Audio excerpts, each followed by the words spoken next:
Alors bonsoir à toutes et à tous, je suis ravi de vous retrouver pour une 453e rencontre Vlil et ce soir donc on a la chance de recevoir Marie Capron pour Requiem pour un cri, Priya aux éditions Viviane Ami et donc on a aussi l'honneur de recevoir Lise Chasteloup qui accompagne à chaque fois ses auteurs aux rencontres et les auteurs ont beaucoup de chance pour le coup, qui dirige les éditions Viviane Ami.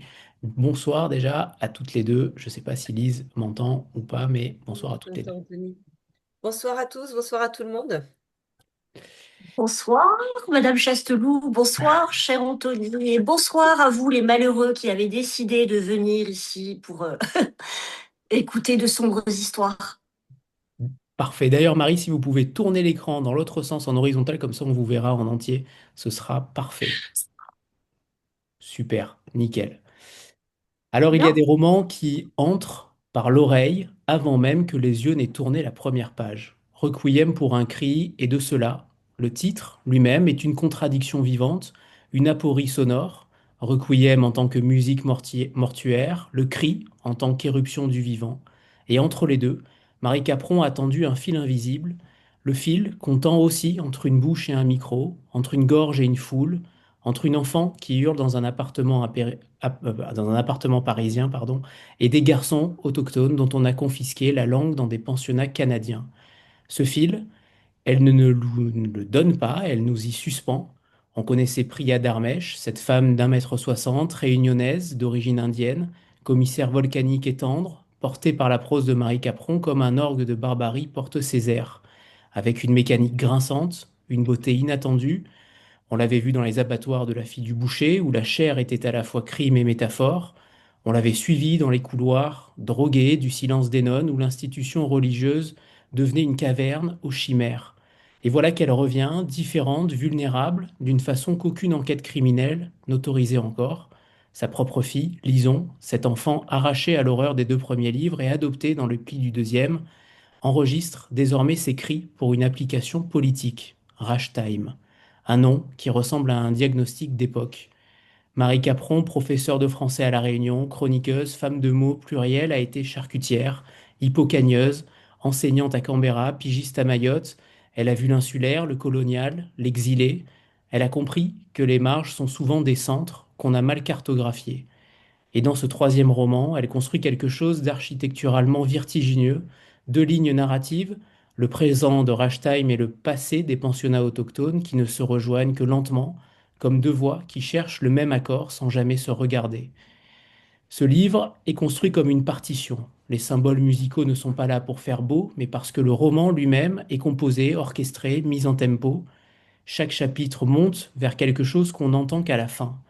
Et c'est ce qu'on entend alors. C'est la phrase la plus glaçante du livre, cette injonction des éducateurs aux enfants autochtones.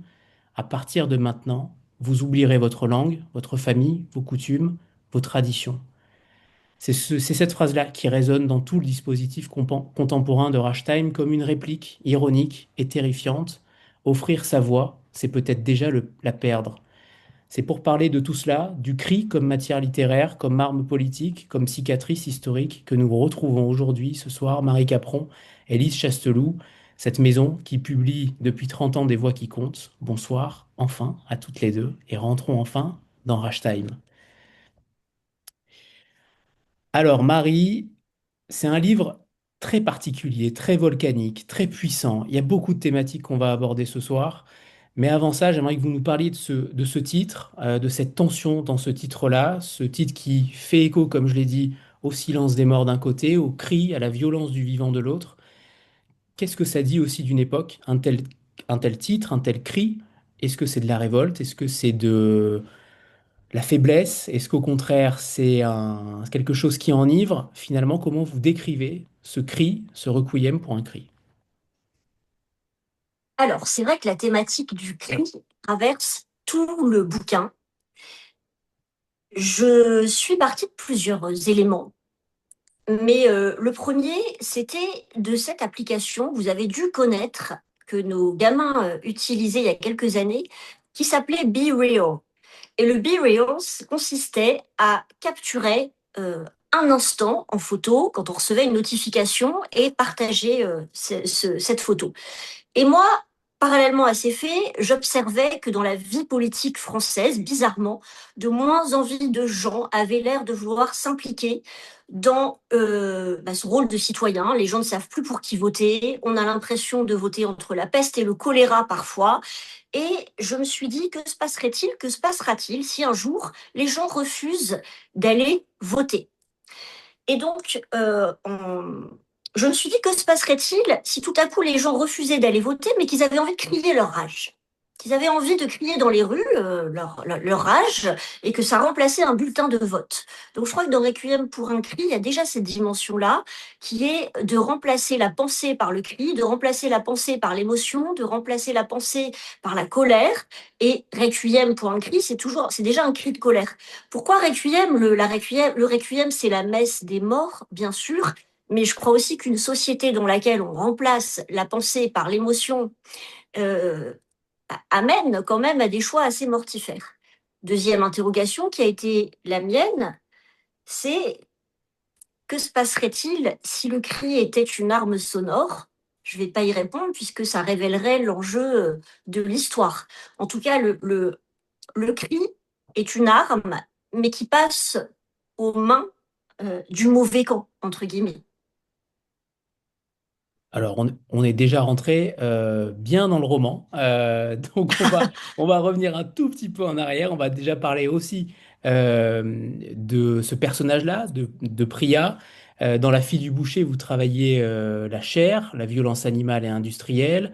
Dans Le silence des nonnes, c'était les institutions religieuses et l'addiction. Mm. Ici, c'est la voix, le son, le cri. Est-ce que chaque roman de la série, alors c'est une série, mais chaque livre peut être lu de manière totalement indépendante, même si évidemment, comme dans chaque série avec un policier ou un enquêteur récurrent, il y a parfois des petits clins d'œil, c'est évident. Mais est-ce que chaque roman de la série naît aussi d'une obsession préalable? Est-ce qu'il y a quelque chose qui trotte dans votre tête, parfois de manière obsessionnelle, et il va falloir à un moment donné l'écrire, avant que l'intrigue entre en jeu, ou au contraire, est-ce que c'est Priya qui vous mène dans ces territoires? Et ma question sous-jacente étant, comment un personnage peut vraiment contenir autant de matière pour vous conduire quelque part? Alors, question complexe qui comporte au moins 5 questions. Mais en même temps, 5 questions, c'est souvent 5 points d'ancrage qui me servent à construire ma toile d'araignée pour écrire mes thrillers. Donc, je ne pense pas que la problématique, que les sujets dans Priya viennent uniquement de Priya. Vous savez, je vais vous dire un secret. Moi, je fantasme l'écriture d'un livre qui se passerait dans une cave. Et à chaque fois, je me dis, bon, cette fois-ci, on arrête les conneries. Je veux écrire un thriller simple. Comme un thriller simple, c'est complexe, hein. Je veux écrire un thriller qui se passerait dans une cave, 3 personnages, un huis clos, on n'en parle plus, et arrêter de convoquer tous ces univers qui me posent des sacrés problèmes de réflexion, de recherche, mais je n'y arrive pas. Pourquoi je n'y arrive pas? Parce que je ressens une obligation viscérale de m'attaquer à la dénonciation de problèmes sociétaux, à une satire de la société. Et là, je pars pour une quatrième histoire encore complètement tordue. Et c'est pareil, il faut toujours, dans les prias, que le réel, la société dans laquelle j'évolue, soit un personnage de l'histoire. Il faut que Priya soit confrontée à ce personnage de l'histoire, et après s'ajoutent d'autres thématiques plus psychanalytiques, les démons. Enfin, je pense que quand on écrit du thriller, c'est parce qu'on a quand même de la matière intérieure qui, qui nous donne envie de faire du développement durable et de transformer certains traumas on va dire, en sujet. Voilà. Est-ce que j'ai Lise, répondu à la question? Lise rit beaucoup trop pour que vous ne rentriez pas dans les détails de ça. Non, non, mais Bon, j'aime la présentation. Je reconnais là la charcutière qui est en toi, tu vois. j'ai la pression, hein, parler devant son éditrice. Voilà, non, mais les questions sont très riches, très complexes et passionnantes. Donc, il faut essayer d'être au niveau. Et- Est-ce que, moi j'aimerais savoir comment naît Priya. C'est-à-dire que concrètement, Mm. c'est vous renversez clairement tous les diktats du thriller aussi. Déjà, premièrement, c'est une femme, il n'y en a pas tant que ça finalement dans les thrillers. Deuxièmement, elle est réunionnaise, indienne, elle est quand même très différente de tout ce qu'on peut voir aussi aujourd'hui. Est-ce que c'est un renversement de la table, à la fois militant et à la fois pour équilibrer aussi beaucoup les choses?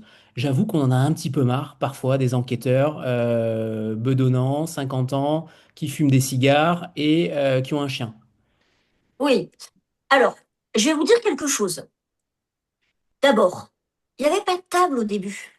Moi, au début, je me suis pas dit, je vais écrire un thriller. Vous savez, même à la limite, au début, je lisais pas de thriller, pas beaucoup. Ça va vous choquer.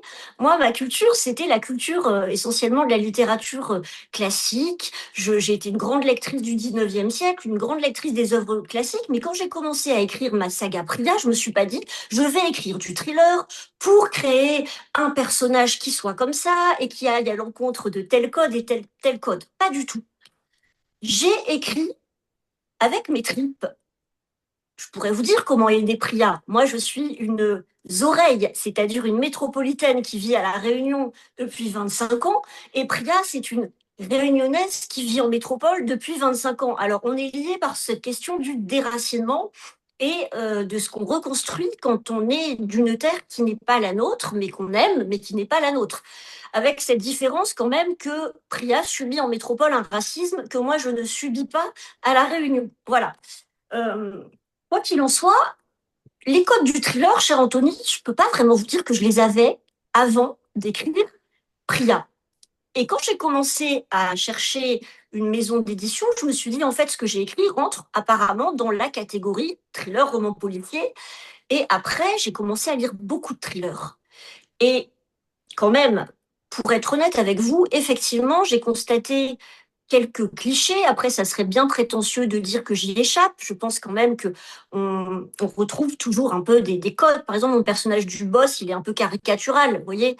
Mais c'était évident pour moi que l'héroïne était une femme qui n'est pas une bimbo, qui n'est pas une super héroïne, qui a des zones de fragilité, des zones d'ombre et des failles, mais qui pour autant a une force de caractère, qui a du courage et qui veut toujours, toujours marcher vers la lumière avec détermination. Très bien. Très bien, c'est bon. Non, c'est tombé comme comme un coup près. J'ai pas senti la Ah fin. bon? En principe, je Euh, sens, mais là, j'ai pas senti la fin. Après, je peux développer, Non, non, c'est très bien, mais c'est très bien. voilà. On va y revenir, on va y revenir. Charcutez-moi si vous voulez me charcuter, je vais répondre, hein. Vraiment, n'hésitez pas. Même si les auditeurs ont déjà des questionnements, allez-y, hein. Très Je vais bien, pas très bien. fuir, hein. Je sais, je sais. L'autre thématique importante qui nous intéresse aussi beaucoup ici parce qu'on est, contrairement à la sphère médiatique dans son ensemble française, on est très attentif aux littératures autochtones. Et j'ai vu que dans la bibliographie, vous avez aussi lu Michel Jean et Isabelle Picard qui sont venus ici présenter leurs romans. Et donc, on est, en tant que communauté Vlil, très attentif à la littérature autochtone et plutôt un petit peu plus connaisseur que le grand public français. Et c'est l'autre sujet du livre, les pensionnats autochtones canadiens, 150 000 enfants arrachés à leur famille, une centaine d'années de génocide culturel, une reconnaissance de l'État canadien qui est encore très minime.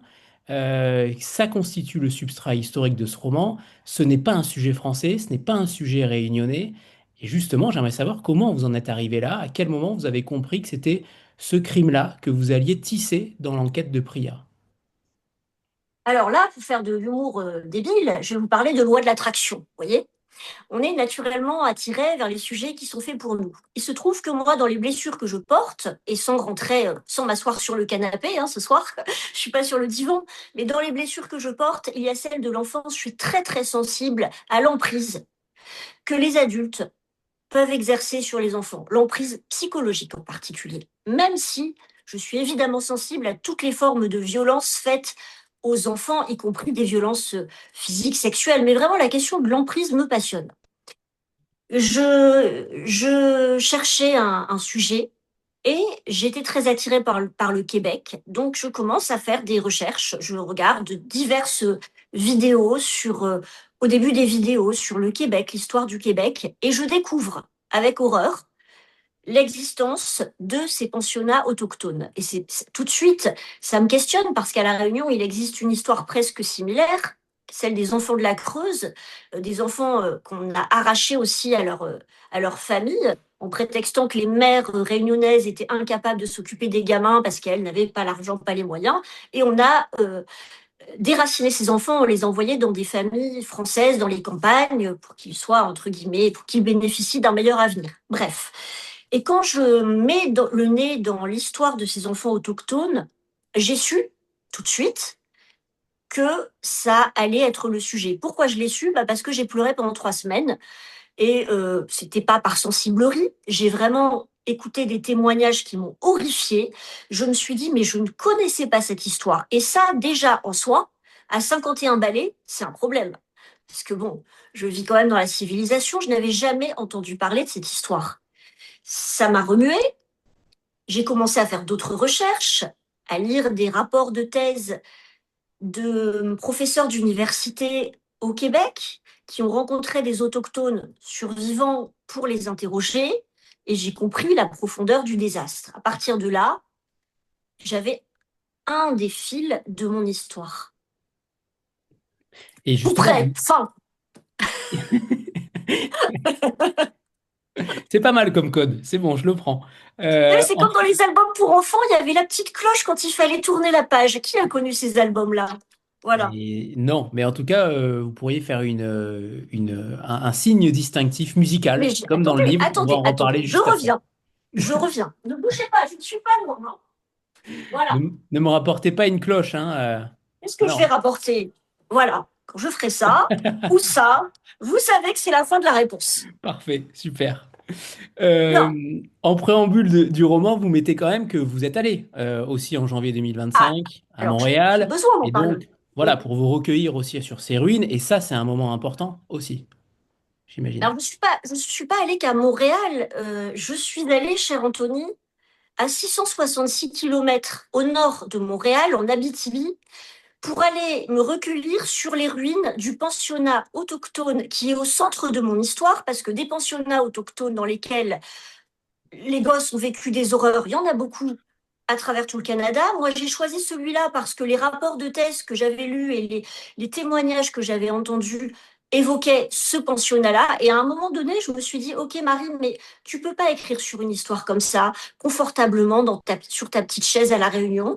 Cette histoire demande un sacrifice. Alors, quand je dis un sacrifice, attention, hein, je ne peux pas prétendre que parce que je suis allée sur les lieux du pensionnat, j'ai vécu ne serait-ce qu'un millième de ce que ces gamins ont vécu. C'est pas ça que je dis. Je dis juste, j'ai pris la bagnole, j'ai horreur de conduire, je vis à La Réunion, j'ai dû me taper la neige, le 4x4, les, la conduite sur. J'ai traversé le paysage que ces gamins ont traversé quand ils étaient arrachés à leur forêt pour être emmenés sur ce long ruban noir à travers la forêt vers le pensionnat. Et ce qui m'a fait mal, c'est que quand je cherchais le pensionnat, il était indiqué nulle part.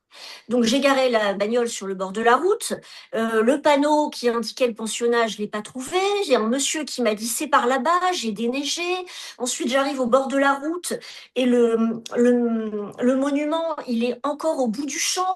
La route n'est pas déneigée, il faut s'enfoncer jusqu'à Milquins pour aller marcher au mémorial. Et là, il a fallu déneiger le livre commémoratif. Et ça fait beaucoup d'obstacles quand même. Et ça fait un tout petit mémorial pour autant de gamins qui ont subi des horreurs. Ça fait mal au cœur parce que, à l'échelle de l'histoire, comme vous le savez, tous les génocides ne sont pas traités à la même enseigne. Je vais jamais m'en remettre de cette phrase. J'adore. Le roman, il est aussi architecturé comme une partition musicale, les symboles de musicologie, vous le mettez directement en préambule, vous avertissez le lecteur. Comment c'est, on a compris qu'il y avait cette histoire de cri, certes, mais comment on arrive à aussi faire un roman musical sans qu'il n'y ait aucune bande son, puisqu'il n'y a pas de bande son. Vous auriez aussi très bien pu mettre un QR code à la fin avec une playlist ou des sons particuliers. Là, pour le coup, on est sur de la musicalité écrite. C'est ça qui est intéressant. Ça permet aussi d'imaginer pour le lecteur certaines sensations. D'où vient c'est pas forcément comment dire, juste un artifice. C'est ça qui est intéressant aussi dans votre livre, c'est que chaque élément est posé sans que ce soit juste fait pour. Il y a une vraie intention derrière, et j'aimerais que vous nous parliez de ça, vous nous parliez de ce préambule qui annonce déjà au lecteur cette architecture du roman, puisque vous allez voir que dans chaque chapitre, il y a déjà une structure aussi. Alors, rendons à César, c'est-à-dire rendons à Lise Chasteloup ce qui appartient à Lise Chasteloup. C'est-à-dire, évidemment, la partie musicale, je l'ai imaginée, mais si vous parlez de ce qu'on appelle les culs de lampe, c'est-à-dire ces petits sigles qui figurent avant chaque changement de lieu qui indique au lecteur, attention, on passe à l'histoire de Priya, attention, on passe à l'histoire de Nagamo, ces petits symboles. Lise m'a dit, écoute, il faudrait que tu ajoutes des symboles pour que le lecteur comprenne qu'on passe de Priya à Nagamo. Voilà, exactement ça. Donc moi, au début, ces petits symboles-là, je les avais pas prévus. J'avais prévu simplement trois petites étoiles. Et Lise me dit, peut-être tu pourrais mettre des étoiles de neige, de la glace. Et là, je me dis, bah non, en fait, j'écris Requiem, mettons des symboles musicaux. Et là, j'étais emmerdée, parce que bon, je connais un peu la musique, mais je me suis cassé la tête à essayer de regarder quels symboles pouvaient correspondre à l'énergie des personnages. J'ai appelé mes amis musiciens. Vous savez, j'appelle beaucoup de gens. Moi, j'appelle des dermatologues pour leur demander des questions horribles. Si certains ont lu la scène de la glacière, je n'en dirai pas plus. Ça a été le fruit de conversations tordues avec mon dermatologue. Enfin, et là, j'ai appelé mes amis qui font de la musique. Donc ça, c'est pour la partie technique. J'ai ajouté ces signes à la demande de Lise pour clarifier le récit. Maintenant, est-ce que tout est intentionnel? Je construis beaucoup mon livre avant d'écrire. J'ai au moins 2 mois de construction, mais il y a beaucoup de choses qui arrivent en cours d'écriture. Je ne sais pas si je réponds à la question, mais quand je vous dis, on écrit, quand on écrit, on est tout nu symboliquement et donc on est traversé par beaucoup de choses. Je vais pas vous faire le coup de l'auteur habité par son univers, mais il y a quand même quelque chose de cet ordre-là. J'entends les choses, je vois les choses, je les ressens. Je suis obligée de me mettre dans un état de... Je suis pas en représentation comme là, déguisée avec le maquillage et tout, tralala. Là, je suis complètement au service des personnages et c'est là que la musique arrive et que les idées arrivent. Est-ce que ça répond à la question? J'ose pas brandir le couteau. Je suis pas sûre là que ce soit tout à fait fini. Est-ce que ça répond à la question? Ça répond à la question. Elle parle comme vous, Priya. En fait, en vous écoutant, je vous avais encore jamais entendu parler. Euh, alors, c'est pas qu'elle parle comme vous, mais en tout cas, dans le livre, là, il suffit que je m'arrête sur une page. Là, je viens de lire 55 balais au compteur. C'est une phrase que vous dites, par exemple. Mais en vous écoutant, je viens de me rendre compte, en fait, qu'il y a quand même une dualité qui est extrêmement forte. On est d'accord ou pas? Alors on est d'accord. Je, je rejoins Priya sur beaucoup de choses, notamment, je pense, une forme d'authenticité. Je ne triche pas. Voilà. Priya triche pas.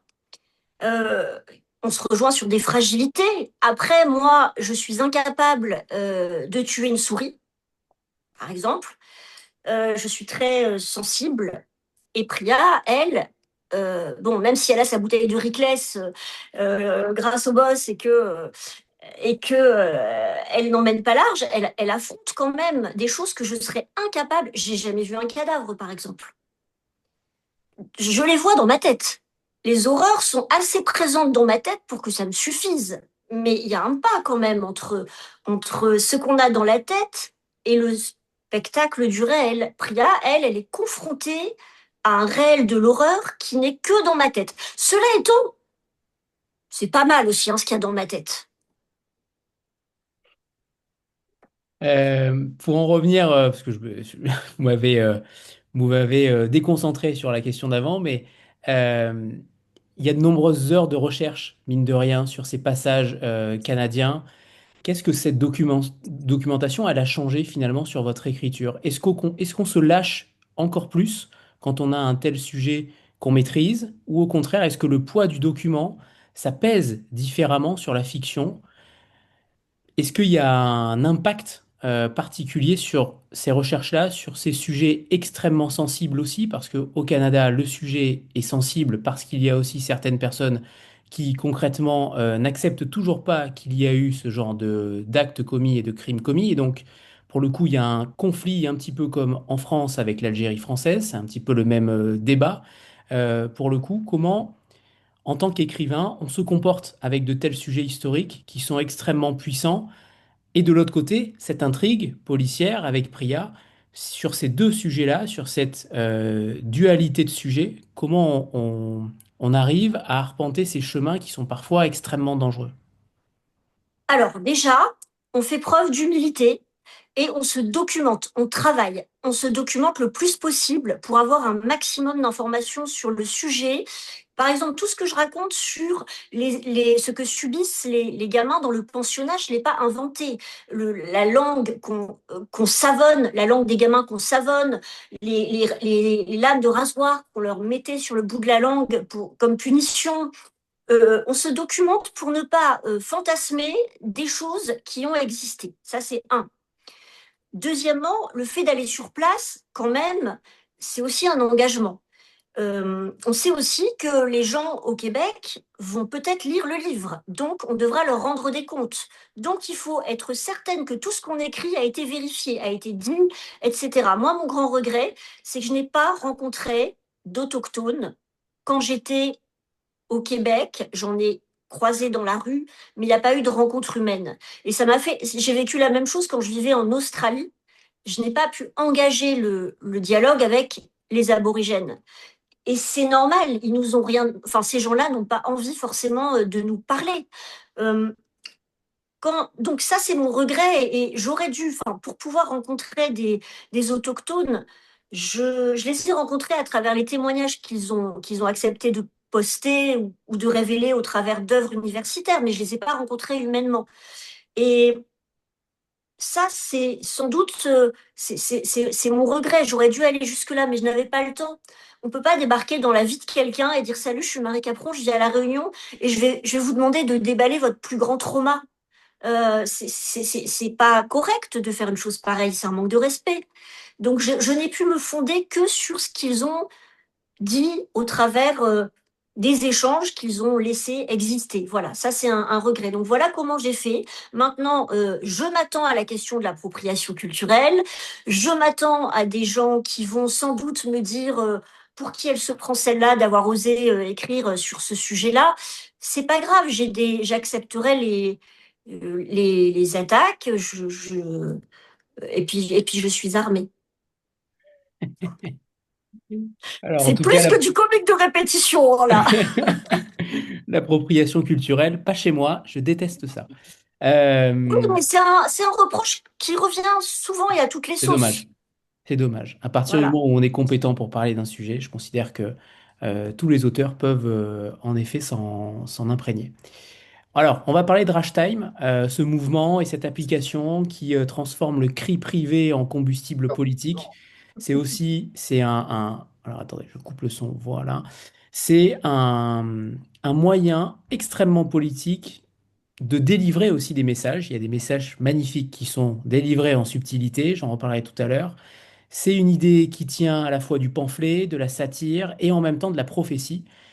J'aimerais savoir d'où vient cette invention parce que concrètement, est-ce que vous avez eu peur en l'écrivant qu'elle ressemble un peu trop à quelque chose qui pourrait réellement exister? Est-ce que c'est un fantasme refoulé? Est-ce qu'au contraire, vous considérez que ça existe déjà peut-être dans le dark web?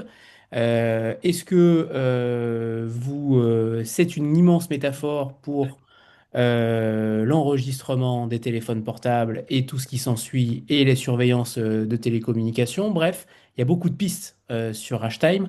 J'aimerais que vous nous parliez de ça. Est-ce que on écrit un tel sujet quasiment de science-fiction qui finalement n'en est plus un?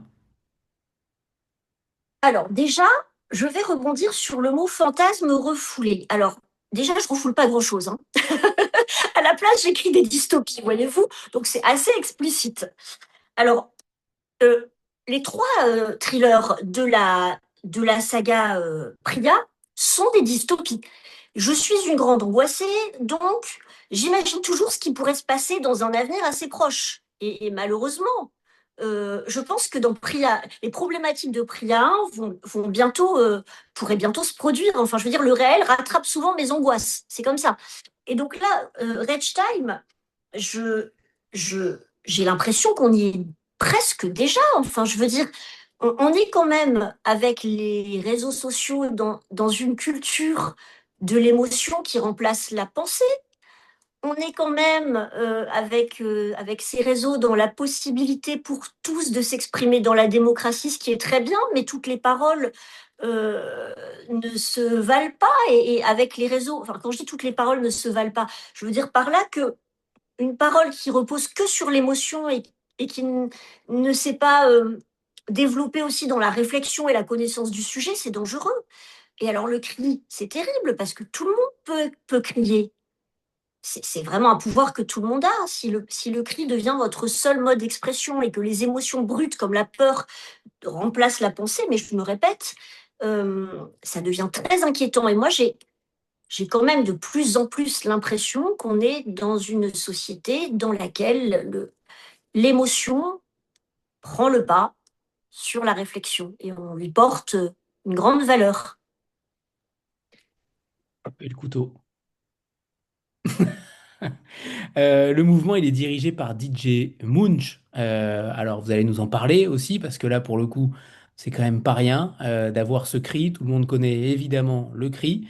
Mais pour le coup, c'est un DJ. Donc, vous voyez qu'il dirige aussi, entre guillemets, c'est ce que vous écrivez, la première démocratie digitale dont les citoyens sont les héros.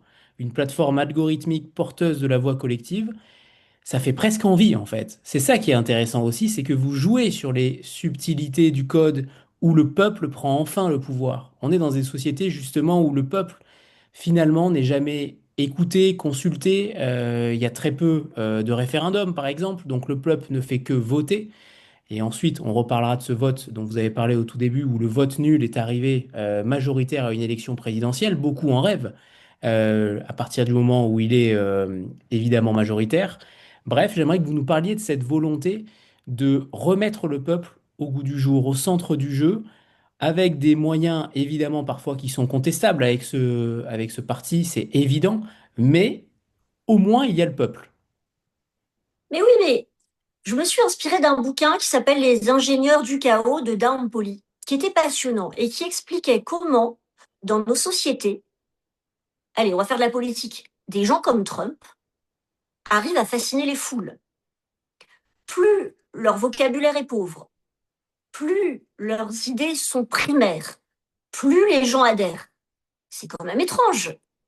Et donc, dans la démocratie digitale, on a d'abord une valorisation, non pas de la réflexion de l'individu, je reviens toujours à ça, mais tout simplement de sa capacité à s'exprimer et à exprimer ses émotions primaires. Je ne dis pas qu'il faut se couper de ses émotions, mais bon. Et donc, on a des gens, des penseurs, des manipulateurs qui récupèrent les, l'absence de réflexion, qui récupèrent l'émotion brute des gens, mais pour la mettre dans un système. Et ce qui est fascinant, je trouve, dans Rage Time, c'est que on a un rassemblement démocratique autour de choses que tout le monde partage. Je veux dire que vous soyez de gauche, de droite, d'en haut ou d'en bas, vert à paillettes ou jaune à petits pois, tout le monde est en colère. Tout le monde a un sentiment d'injustice. Tout le monde pense que le pouvoir nous ment. Et donc à partir de là, c'est très facile de fédérer les gens. En fait, on essaie de fédérer les gens par le plus simple, par l'idéologie, par l'outil le plus simple qui soit. Et cet outil, ici, c'est le cri. Mais ça peut être la colère, enfin, et c'est la colère. Et on ne cherche pas à aller plus loin. Alors, vous faites aussi vous décryptez finalement les élections présidentielles à un moment donné. Je vais lire un passage qui est succulent là aussi. C'est potentiellement ce qui va arriver aussi, donc écoutez bien. Je ne sais pas si c'est ce qui va arriver, mais en tout cas, c'est plutôt très juste. C'était un dimanche soir de mars, un mois avant le premier tour de la présidentielle. Après moult désistements, la liste officielle des candidats était sortie, proposant une alternative sans précédent dans l'histoire du pays. Un vote entre démocratie nationale et protégeons nos animaux. Pour parvenir à ce coup de maître, opposant des loups et des moutons égarés, prêts à se livrer à un combat sans surprise, Démocratie nationale avait orchestré une tragicomédie sensationnelle. L'acte 1 avait intronisé un nouveau candidat dont la tête de gendre idéal, costume gris fringant et raie sur le côté avait suffi à séduire le troisième âge. Maestro des réseaux sociaux, il avait ensuite ratissé dans le bac à sable des ados pour embringuer dans sa course leur mère et leurs copines. Dans leur bouche, les idéaux d'extrême droite devenaient une dragée enrobée de sucre couleur pastel dont elle redemandait. L'acte 2 avait sonné le glas du front de gauche, évinçant son candidat dont les accès de mégalomanie, enregistrés clandestinement dans les couloirs de l'Assemblée nationale, avaient fait trembler TikTok. Consternés, les électeurs avaient scruté l'horizon politique à la recherche d'un centriste capable de reprendre le flambeau. Sans succès. Pour l'acte 3, Démocratie nationale s'était acheté une opposante de pacotille. Ancienne de Greenpeace et fondatrice d'un parti dont personne n'avait jusqu'alors entendu parler, elle s'était vue offrir une énorme somme par un donateur souhaitant conserver l'anonymat. Cette manne inespérée avait financé les frais d'une campagne à l'aveugle, par manque de temps, d'expérience et surtout de capacité. Malgré le soutien des écolos et les tentatives de la gauche de couler du béton de dernière minute dans les fondations branlantes de la paillote, le ciment n'avait pas pris. En fait, Marie Capron, vous devriez écrire aussi des thrillers politiques parce que, pour le coup, vous êtes à chaque fois dans exactement ce qu'il se passe dans le cerveau des citoyens, qu'ils soient français ou ailleurs. On a vraiment l'impression que vous avez une acuité très forte de ce qui pourrait se passer. Est-ce que, ma question étant sous-jacente, est-ce que dans vos ouvrages, certaines choses se sont déjà réalisées? Oui, quand vous allez, on n'a pas le droit de parler de politique, mais je m'en fous. Quand vous voyez Bardella qui va voir les petites vieilles en leur caressant le dessus de la main avec son petit costume gris, qu'est-ce qu'il suscite chez ces petites vieilles? Oh tiens, voilà un bon gendre idéal qui est bien rassurant. Et puis c'est l'émotion là, c'est on a envie de s'attacher à ce que dégage le personnage. On ne va pas fouiller avec la réflexion dans l'idéologie politique. Donc ça, c'est déjà un signe. Par exemple, des petites choses comme ça dans le quotidien, il y en a tout le temps. Je m'arrête parce que là, c'est un sujet tranchant, mais et puis vous me dites ça, mais moi aussi, enfin, j'ai été coincée plusieurs fois lors d'élections présidentielles entre la peste et le choléra, et je dis qu'il faut voter. Alors j'ai voté pour la peste, mais je veux dire, je suis pas certaine que je continuerai éternellement à voter et, et je me demande dans quelle mesure un jour je ne mettrai pas à crier, j'allais dire dans l'urinoir, mais vous voyez, c'est un lapsus, parce que vraiment, parfois on se demande quand même comment exercer son droit de citoyen euh, Et le en candidat, conscience. et le candidat là, pour le coup, qui est désigné, c'est un hologramme aussi. C'est quand même une Alors, dimension bon, technologique qui a déjà été utilisée par certains hommes dans politiques. Black Mirror. Mais même dans Black Mirror, vous avez déjà cette idée. Mais je veux dire, ça ne me surprendrait pas du tout. On est quand même tellement dans une culture de l'image. Et mais regardez Trump. Enfin, je veux dire, c'est quand même un homme qui construit un personnage avant de construire une pensée cohérente, réfléchie et cultivée. Il construit un personnage. L'autre sujet du texte, c'est aussi cette relation mère-fille avec Lison, puisque, alors d'un côté, la phrase que j'ai citée tout à l'heure sur les pensionnats, c'est une des phrases les plus violentes du livre, et en même temps, c'est ce qui s'est réellement passé. Et de l'autre côté, on a Lison, la fille adoptive de Priya, qui dit quelque chose de presque symétrique en défendant Reichstime, puisque elle dit, la musique que nous créons en offrant nos cris devient un moyen de combler le vide de la communication politique. Est-ce que ce parallèle-là, la confiscation de la voix d'un côté, le don de la voix de l'autre, c'était quelque chose que vous vouliez mettre en avant, cette dichotomie finalement entre cette gamine qui est dans le mouvement finalement, et on en voit tellement de ces gamins qui sont dans le mouvement, qui veulent appartenir à un groupe, qui veulent être encerclés par quelque chose de plus puissant et avoir leur mot à dire aussi. C'est-à-dire que ces gamins-là, c'est difficile de leur en vouloir parce que on les écoute plus finalement, que ce soit au niveau de l'éducation nationale, dans toutes les autres sphères où ils sont en lien avec des individus, on n'écoute plus ces gamins-là. Et c'est pour cette raison souvent qu'ils vont vers des sphères que les adultes n'aiment pas ou ne comprennent pas. Mais j'aimerais que vous nous parliez de cette dichotomie justement entre les pensionnats d'un côté et la rage que peut avoir Lison. Alors, dans le roman, on a trois personnages qui portent les idéaux de la jeunesse. Il y a Lison, mais il y a aussi Maël et Simon, qui sont les fondateurs, qui sont des étudiants à Sciences Po, qui sont a priori des gens qui ont un peu de culture politique et qui sont portés par des idéaux. Et on ne peut pas leur en vouloir de se dire on va renverser le système, on va porter la colère du peuple, on va montrer aux dirigeants politiques qu'on n'accepte plus d'être pris pour des imbéciles, qu'on veut pouvoir faire des vrais choix quand on vote, et donc on va créer ce mouvement de contestation où on va refuser de voter, et à la place on va voter pour le DJ de la colère, qui est un peu un pauvre type. DJ Munch au début c'est un pauvre type qui, voilà, C'est une qui est un blague. peu... Au départ, c'est même une blague. oui, c'est voilà. Et ce type-là va être dépassé par la récupération, parce que le danger quand même de tous les idéalistes, c'est qu'il leur manque une part de connaissance du terrain et d'objectivité et d'expérience politique. La phrase du Guépard, la politique est un billard à trois bandes, est une phrase qui m'a guidée pendant tout le thriller. Et le souci, c'est que ces personnages qui ont de grands idéaux vont être récupérés par de sombres personnages qui, eux, ne sont pas des idéalistes, mais sont des tyrans.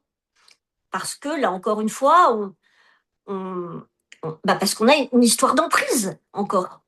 Et alors, l'écho avec les pensionnats autochtones, le lien, euh, mais c'est un lien inverse, parce que les enfants dans les pensionnats autochtones, eux, ils n'ont plus de voix du tout. C'est-à-dire qu'ils n'ont même pas la voix de leur langue maternelle.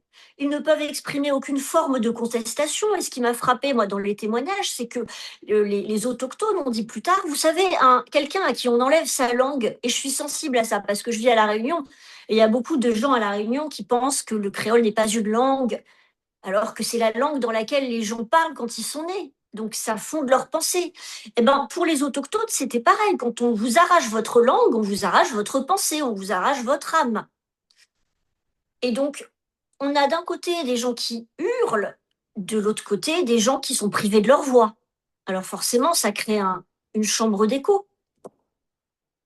Et en sachant en plus que on a dit que DJ Munch, c'était une blague à la base, mais concrètement, on a déjà eu en France et ailleurs des clowns qui se présentaient au présidentiel. On pense alors ils sont pas forcément tous allés au bout, mais Cyril Coluche, Hanouna, Éric Zemmour Coluche. potentiellement, Coluche bien sûr, Bigard, bref, il y en a eu beaucoup qui finalement ont voulu se présenter.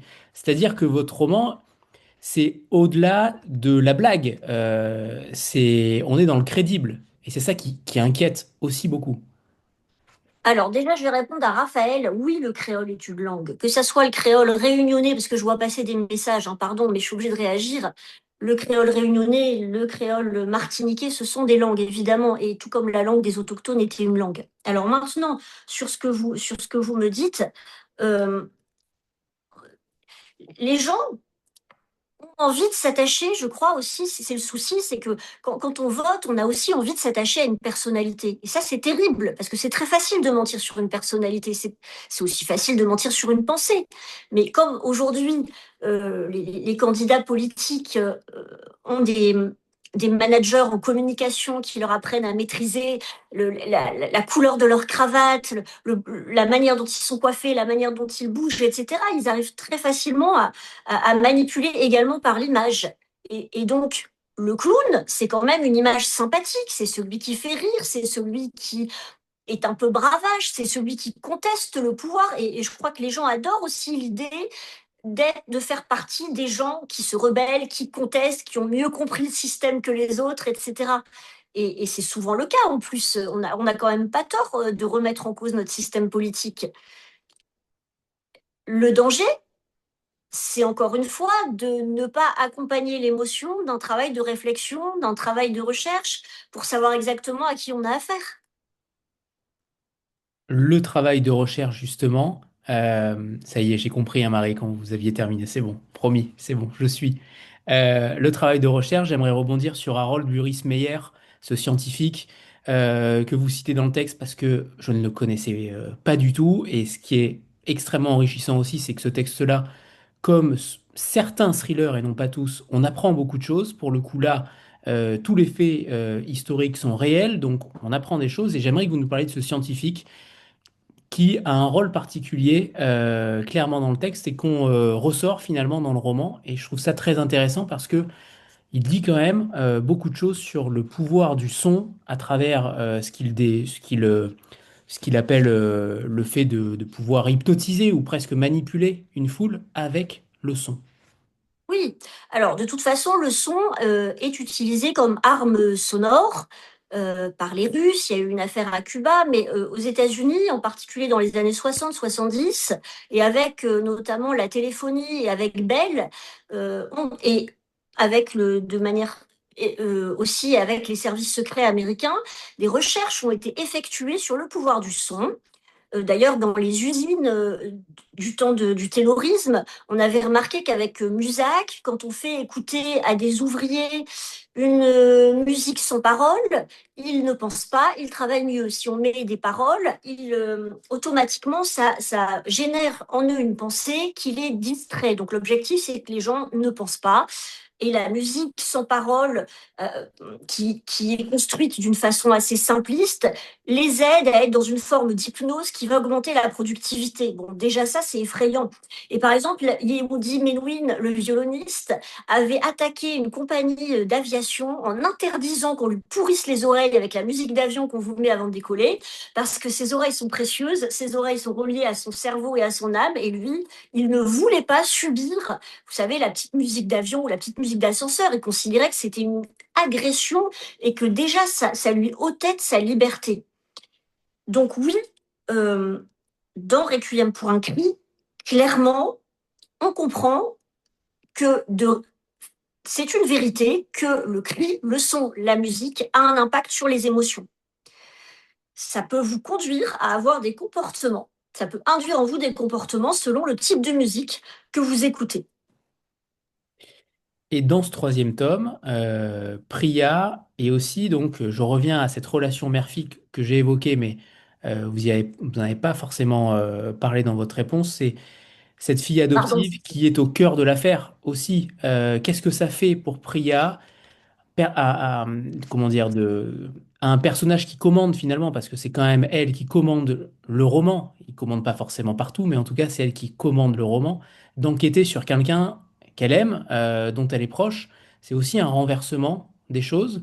Est-ce que Priya, elle est capable de la même sécheresse professionnelle quand c'est Lison qui est menacée? Alors là, ça pose la question de la maternité, vaste sujet, sujet qui me passionne. Et je pense que toutes les mamans d'adolescentes, s'il y en a ce soir, conviendront que les théories qu'on peut avoir dans la vie de tous les jours tombent à l'eau face à nos adolescentes et que bien souvent, on est on est confronté à beaucoup plus de difficultés quand on est dans la sphère de l'intime que quand on est dans la sphère, par exemple, professionnelle qu'on maîtrise. C'est facile de dire non à votre collègue, à votre chef. C'est beaucoup plus difficile de se prendre dans les dents une pensée dangereuse dans la bouche de votre gamine. Donc Priya, évidemment, elle est effrayée. Lison, en même temps, c'est une gamine très intelligente qui a un sacré parcours. J'en dirai pas plus, mais elle a vécu aussi quelques aventures traumatisantes dans le tome 1 et dans le tome 2. Elle s'est forgée une sacrée personnalité. Et Priya n'est pas mère, elle a adopté, elle n'est pas mère biologique. Donc se pose aussi la question de ce qui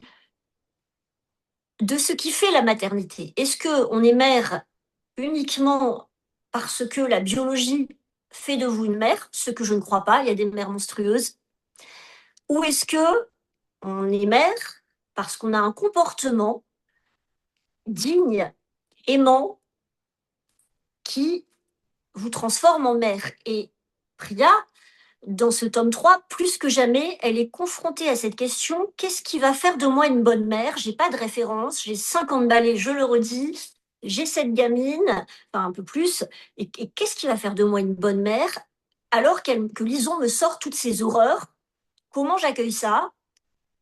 Comment j'y réponds sans perdre mon diplôme de mère que l'aide sociale à l'enfance vient de me donner? Est-ce que Lison, elle incarne votre regard, votre propre regard sur la jeunesse politique d'aujourd'hui, ou est-ce qu'au contraire, c'est le miroir inconfortable que toute fille tend à sa mère? Je crois que l'un n'exclut pas l'autre. Moi, j'ai une fille hein, qui m'inspire beaucoup pour le personnage de Lison. Heureusement, elle ne regarde pas l'émission, alors je peux le dire. Mais ma fille a des révoltes intérieures parfois qui sont la voix du peuple, qui ne viennent pas de sa propre réflexion à elle, et elle fait comme Lison, elle est parfois le perroquet de théories qui demandent quand même à être un peu questionnées. Et il faut quand même les accueillir. Et, et j'ai perdu la suite. C'était une question à double tranchant. J'ai répondu à un tranchant, je n'ai pas répondu au côté non tranchant. Est-ce J'ai que perdu le fil. est-ce que c'est votre propre regard sur la Oui, jeunesse politique c'est ça. d'aujourd'hui ou le miroir d'une mère, d'une fille à une mère? Alors j'ai répondu au miroir, et quant à mon regard sur la jeunesse politique aujourd'hui, c'est difficile parce qu'il n'y a pas une jeunesse politique. Moi, j'observe beaucoup de comportements différents dans la jeunesse aujourd'hui, entre ceux qui se désintéressent, ceux qui se passionnent, ceux qui sont la voix de leur maître. Je n'ai pas l'impression qu'il y ait une uniformité dans le paysage de la jeunesse aujourd'hui en termes de politique. Il y a beaucoup de voix différentes, et voilà. Mais il y a certainement des jeunes qui pensent comme ils ont, ça oui, j'en ai observé. Est-ce que Priya, j'ai l'impression que Priya, elle a une façon d'être quand même dans son corps, que ce soit la panique, la sécheresse, la tendresse contrariée avec Lison. J'ai l'impression qu'elle vit son propre corps. Elle ne pense pas à son corps, elle le vit vraiment. Est-ce que vous êtes une Hmm. autrice qui écrit depuis le corps, ou est-ce que Ah le bah corps oui, de vos personnages, c'est simplement stylistique? ah bah non, mais quand je vous dis que j'écris avec mes tripes, que je vous dis tout à l'heure que l'écriture c'est un acte d'humilité, de solitude, où on est au service de ces personnages, mais ça passe par le corps. J'ai des scènes, faut pas croire, hein, est-ce que je dis toujours ça, mais vous croyez vraiment moi que j'ai envie de m'asseoir à mon bureau pour aller trucider des gosses? Non, hein, pas du tout. Pourquoi vous le Mais ça faites alors? arrive en... Mais parce que ça part d'un moteur qui est ce moteur. Mon moteur, c'est la terreur. C'est la terreur. J'ai ça en moi. Et la terreur prend forme. Mes terreurs prennent forme. Mes terreurs s'incarnent. C'est du développement durable. Je vous l'ai dit, je recycle des choses. Et donc, ça passe forcément par le corps. Quand j'ai fait l'expérience de la terreur, moi, c'est passé par le corps. C'est passé par... Vous savez, on parle de symptômes de dissociation, ça passe par le corps, tout ça. Le corps garde une mémoire de ce que vous avez vécu. Et donc, je suis obligée d'être dans cet état-là pour écrire. J'ai aucun plaisir, vous savez, la plupart du temps, à écrire les horreurs que j'écris, hein, je vous le dis quand même, parce que souvent on dit oui, âme sensible, s'abstenir. J'aimerais bien qu'on en parle de ça après, si on a le temps. Alors, c'est-à-dire, est-ce que vous vous fixez des limites? Est-ce que c'est ça, là où vous vouliez en venir? Est-ce que, quand vous dites âme sensible, s'abstenir, ça veut dire que votre littérature, finalement, c'est la vraie vie? Aujourd'hui, en regardant Je suis n'importe très quel en journal. colère. Je suis très en colère à chaque fois, de plus en plus en colère à chaque fois que je lis dans les chroniques, âme sensible s'abstenir dans tous les résumés. Ça me met dans une colère noire. Je trouve que c'est d'une hypocrisie. Alors, pardon hein, pour tous les gens, il y a des chroniqueurs qui l'ont écrit et je ne dis pas que vous êtes mal intentionnés, mais je vais vous dire pourquoi. Oui, c'est la vraie vie. Moi, je suis sidérée. La violence, je la vois partout. Tous les jours, je me prends des claques de violence dans la gueule. Pardon. Hein. Euh, donc, je ne pense pas écrire des horreurs. Je pense écrire à partir du réel. D'ailleurs, mes bouquins écrivent à partir du réel. Je vais revenir à Requiem pour un cri. Après, je me calme, hein, Anthony, je redeviens Non, mais souriante et agréable. on devrait créer une secte en ce sens-là. Je suis entièrement d'accord avec vous. Bon, alors merci. Par exemple, dans Requiem pour un cri, il y a quand même à Kamloops, en Colombie-Britannique, 150 000, 150 corps de gamins qui ont été retrouvés dans un charnier. Ces gamins-là n'ont pas été enterrés. Ils ont été retrouvés dans un charnier. Donc, excusez-moi, mais c'est pas par l'opération du Saint-Esprit. On leur a fait subir quelque chose à ces corps. D'accord? Eh ben, moi, je l'écris. Et on dit, oh là là, c'est horrible, il y a des scènes sensibles. Mais elles ont existé, ces scènes. Je veux dire, les enfants ont subi réellement des tortures physiques et moi, je les décris. Je les décris pas par plaisir, je les décris pas par perversité, je les décris parce que je pense qu'à un moment donné, il faut pousser cette porte-là pour que les gens comprennent. Il faut arrêter d'être dans l'évocation poétique du réel. Vous voyez? Et donc, moi, tous les jours, je vois des choses. J'ai une seconde là ou pas pour parler, ou il faut vraiment qu'on passe à la question d'après? Marie, c'est une émission où il n'y a pas de limite de temps. Profitez-en. Bon, vous avez pris les gens, si vous avez du foot à regarder, c'est le moment. Vous voulez vous faire décongeler une pizza, c'est le moment. Il Je n'y en a vais plus, il n'y a partir plus de un peu en foot. vrille. Bon, il n'y a plus de foot et il n'y a plus personne, donc il faut continuer. Bon, l'autre jour, je bois un café dans une boulangerie. Je vois un homme assis à une table, sans doute un père de famille, penché sur son ordinateur. Son fils arrive, il ne lève pas la tête. Le gamin, 12 ans, était là tout complètement démuni face à ce père qui ne regarde pas son fils et qui le laisse poireauter. Ça a duré 20-30 secondes. Ensuite, il tend son porte-monnaie au gamin pour lui dire d'aller acheter quelque chose. Il lui lève pas la tête, il l'embrasse pas, il lui demande pas comment est passée sa journée. Je vois la tête du gamin se décomposer. Le gamin part, il achète une tonne de sucreries. Et puis il attend peut-être de savoir s'il peut se mettre à côté de son père. Le père lève toujours pas la tête. Le gamin va manger ses sucreries tout seul, comme ça, avec son téléphone. Je me dis, quelle image on est en train de, quelle image de la parentalité, de l'amour, du rapport au père va construire ce gamin. La scène a duré 10 minutes. Moi, j'étais avec mon café, j'étais en train d'attendre un libraire. Et je me dis, cette scène, elle m'a donné envie de chialer. C'était d'une violence pour ce gamin. J'avais envie de me lever et d'aller parler au père. Je ne l'ai pas fait. Vous voyez? Âme sensible, s'abstenir. Et là, je ressens le couteau. Très bien. Ça m'a vrillé le cœur. Vous voyez, c'est des Je petites choses du comprends. quotidien, mais des scènes comme ça, moi, j'en vis tous les jours, dans d'autres domaines. Alors, c'est le moment de nous lire un extrait, le premier extrait que vous avez choisi, Marie, parce que là, on s'enflamme, mais Ah, mais j'avais je oublié m'enflamme l'extrait. toujours. Très bien. Je vais lire l'extrait. Alors, un extrait évidemment très feel good, hein, très feel good. Voilà. Nagamu serre les dents. La femme le frotte avec un caillou qui mousse, dégageant l'odeur écœurante de fleurs acides qu'il a reconnue plus tôt au campement. Lorsqu'elle approche de l'âme de sa nuque, il recule. Ses cheveux sont sa force et sa fierté. Ils ont mis 8 ans à pousser. La femme de glace ignore ses supplications. La gueule luisante des ciseaux avale ses tresses. Elles rejoignent sa tunique de cérémonie dans le grand sac.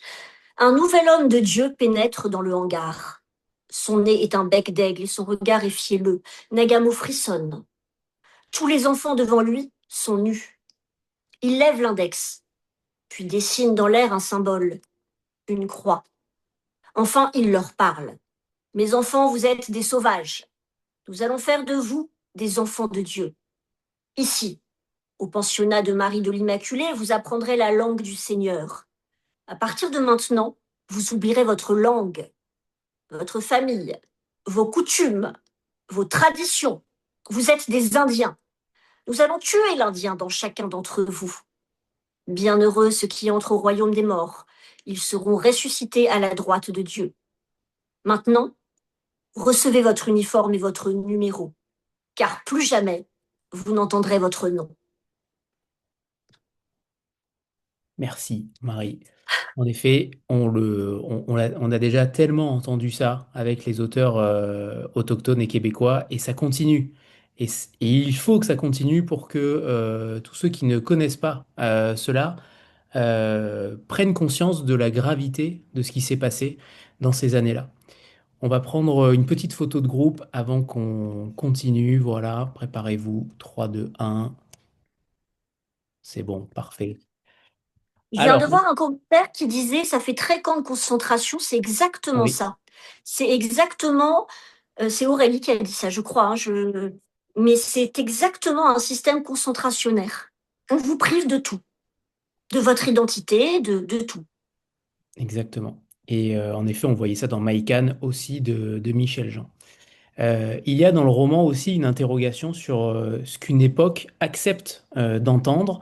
On a d'un côté les cris des enfants autochtones qui n'ont pas été entendus pendant près d'un siècle, et de l'autre côté, on a les cris de Lison qui sont captés, compressés, mis en algorithme.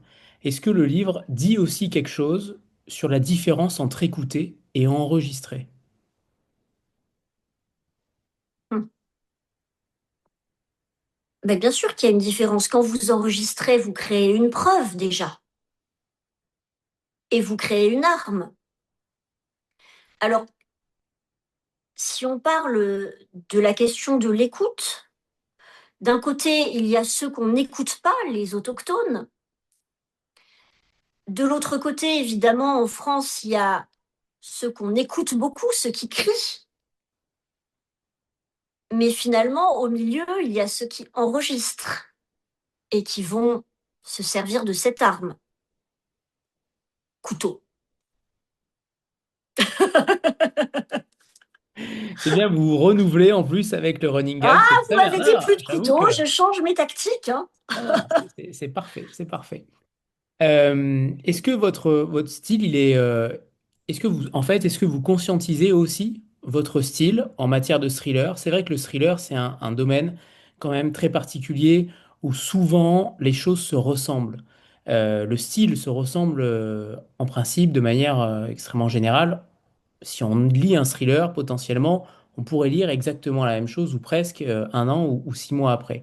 Euh, est-ce que vous travaillez ça? Est-ce que vous travaillez l'art des dialogues notamment? Je l'avais dit à Christophe Pénalan aussi, où les dialogues sont extrêmement travaillés.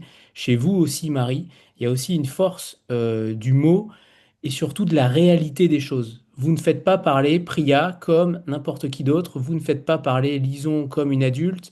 Il y a quand même des niveaux de langage qui sont différents à chaque fois. Et ça aussi, c'est un travail, même si ça paraît minime, en réalité, c'est peut-être ce qui est le plus dur, d'arriver à rendre crédible un personnage. Comment vous travaillez cela, avec Lise notamment, qui peut aussi intervenir, évidemment, Lise, quand tu le souhaites. Mais qu'est-ce que vous travaillez dans les romans? Est-ce que c'est le style? Est-ce que c'est l'histoire? Avec Lise, comment vous travaillez ensemble? Bah, en fait, alors, avec Lise, on travaille évidemment, mais j'envoie le livre terminé à Lise. Je lui envoie toujours le livre terminé. Et avec Lise, Lise a cette acuité et cette intelligence, elle trouve toujours euh, la petite incohérence. Vous voyez? Parce que, bon, c'est très dur hein, de tenir une histoire comme ça sans incohérence. Et une incohérence va faire tomber toute la pyramide. Lise va la voir. Ça, c'est extraordinaire. Élise n'aime pas les adverbes de manière. Donc, si vous mettez à Lise euh, un adverbe en ment, terriblement, elle va les faire sauter à la dynamite. Ça m'a fait beaucoup progresser parce que ça m'a amené à me dépouiller.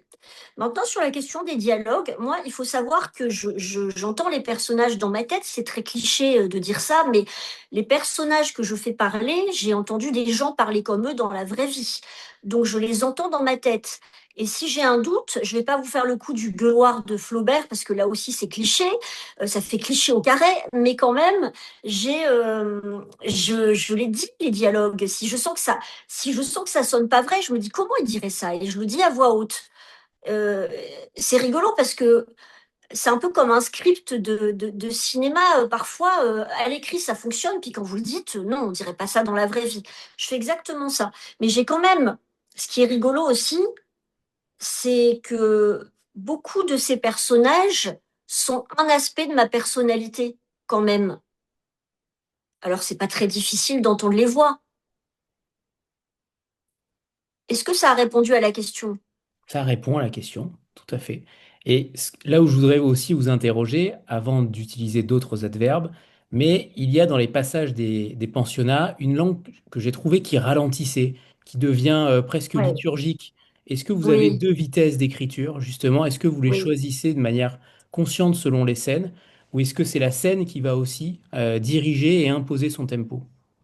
Ah bah ça, c'est vraiment une belle question et je suis heureuse que vous l'ayez senti parce que, comme je vous dis, si j'entends pas les personnages parler dans ma tête, je les fais pas parler. Et le problème que j'avais, je vous l'ai dit, c'est que j'ai pas entendu d'enfants autochtones parler. Je les ai entendus au travers de témoignages vidéo. J'ai entendu le son de leur voix et la lenteur qui était la leur quand ils parlaient. Mais j'ai pas rencontré dans le quotidien d'autochtones qui m'ont parlé. Alors c'était très difficile de les faire parler. Alors forcément j'ai ralenti parce que j'étais aussi beaucoup plus dans l'installation d'un décor. Parce que le mode de vie des autochtones et la vitesse de leur existence, la temporalité, si vous préférez, de la vie des autochtones est très différente du rythme effréné qui est celui des vies euh, en, en Europe, par exemple, ou à Paris, puisque c'est l'univers de Priya. Moi, je voulais montrer l'aspect un peu contemplatif, la lenteur, la beauté des paysages, le sentiment de quiétude. Il ne s'agit pas non plus de faire comme Rousseau et de parler du mythe du bon sauvage et de dire que c'était forcément formidable la vie autochtone. C'était dur, d'ailleurs tous les autochtones le disent, c'était dur de vivre comme ça dans la nature en hiver. Mais il y avait une forme quand même bah, tout simplement, c'était leur mode de vie. Et tout à coup, ça a été chamboulé. Donc, moi, en termes de vitesse d'écriture, j'ai forcément ralenti. D'une part parce que je ne suis pas sur un terrain connu, et j'ai préféré m'attacher à poser un décor plutôt qu'à poser une voix, d'autant que quand il s'agit de poser une voix, il y a justement quelqu'un qui va la perdre, sa voix. Et peut-être qu'inconsciemment, c'est pas pour rien aussi.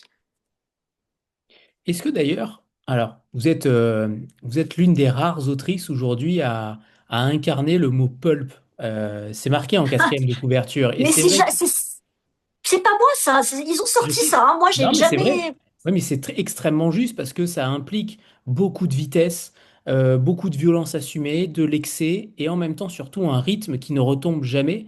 C'est rare de n'avoir finalement très peu de pauses. À Christophe Pénalan, justement, il y avait des moments où il y avait des pauses, notamment lorsqu'il y avait des enquêteurs qui avaient des chapitres consacrés. Là, pour le coup, les pauses, elles sont souvent dans les passages autochtones, mais avec une violence extrême, pour le coup. Vous, on a vraiment l'impression que, et on le voit ce soir clairement, c'est aussi à votre image, ça va dans tous les sens. C'est-à-dire que il n'y a pas de... Le silence est presque un affront, en fait. On a l'impression que il ne faut pas de silence. Au contraire, il faut marteler et il faut que le rythme soit extrêmement rapide et extrêmement, comment dire, qui contient, voilà, extrêmement contenant. Alors, bonne analyse, docteur. Effectivement, dans la vraie vie, je ne suis pas une, enfin, je suis une femme assez intense. J'aime l'action. Le silence m'angoisse. Le silence, c'est l'espace où les démons reviennent, alors je préfère l'occuper. Et c'est un défaut que j'ai, et j'espère progresser, c'est que dans mes thrillers, j'ai toujours l'impression qu'il faut faire péter la bombe atomique à toutes les pages, sinon le lecteur va s'ennuyer. Alors c'est paradoxal, parce que je dis toujours que quand j'écris, je pense pas au lecteur, ce qui est vrai, mais je crois que moi-même, d'ailleurs, j'écris qu'une heure par jour, parce que j'écris toujours comme si je sprintais. J'écris qu'une heure par jour, parce que quand je sors de là, je suis achevée. J'écris voilà, comme je taperais un sprint. Et je crois que je brûle un petit peu tout le temps. Je n'arriverai pas à écrire dans le calme et la douceur. Et d'ailleurs, c'est ce qui fait la différence entre la littérature ça va choquer des gens, mais le thriller, je ne sais plus qui avait dit la littérature existe à partir du moment où on n'a pas besoin de raconter quoi que ce soit. La phrase s'impose d'elle-même. Moi, je suis incapable d'imposer quoi que ce soit si je mets pas, euh, si je mets pas des thématiques, des actions, vous voyez, il me faut beaucoup de fond. Je peux pas faire exister la forme toute seule, moi, j'y arrive pas. Et c'est ça qui fait que je considère que c'est pas forcément de la littérature. Je dis pas que, après, ça, je suis très contente d'écrire ça, hein, mais c'est pour ça que je dis que je suis autrice et pas écrivain. Et ça me va très bien.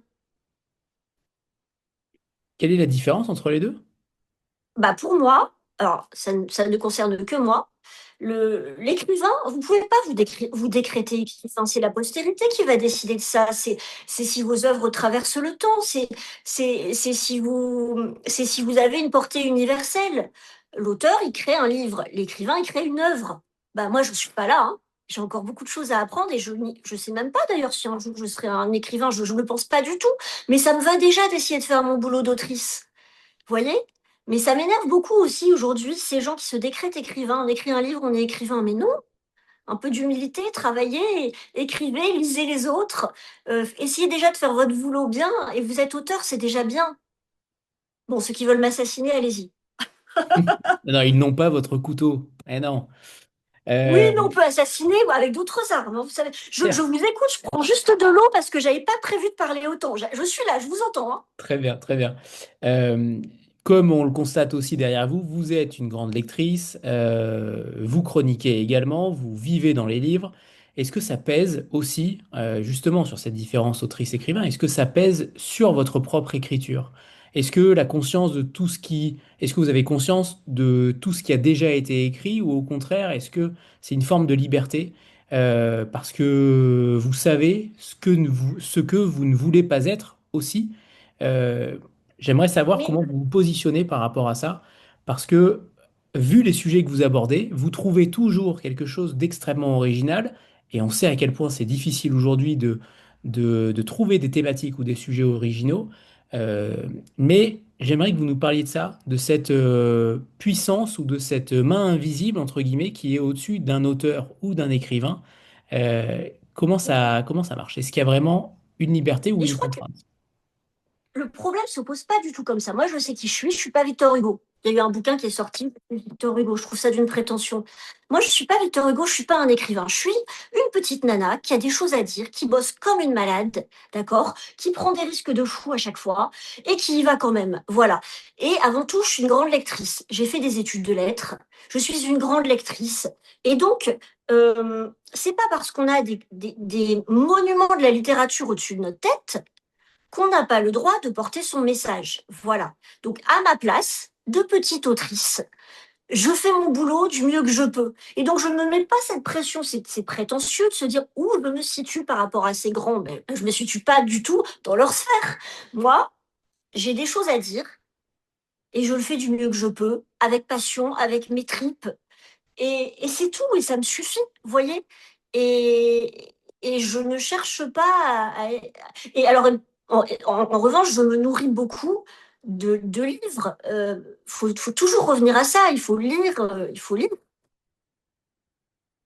Très bien. Alors, il y a une question pour Lise, de Sandra qui a des soucis de connexion.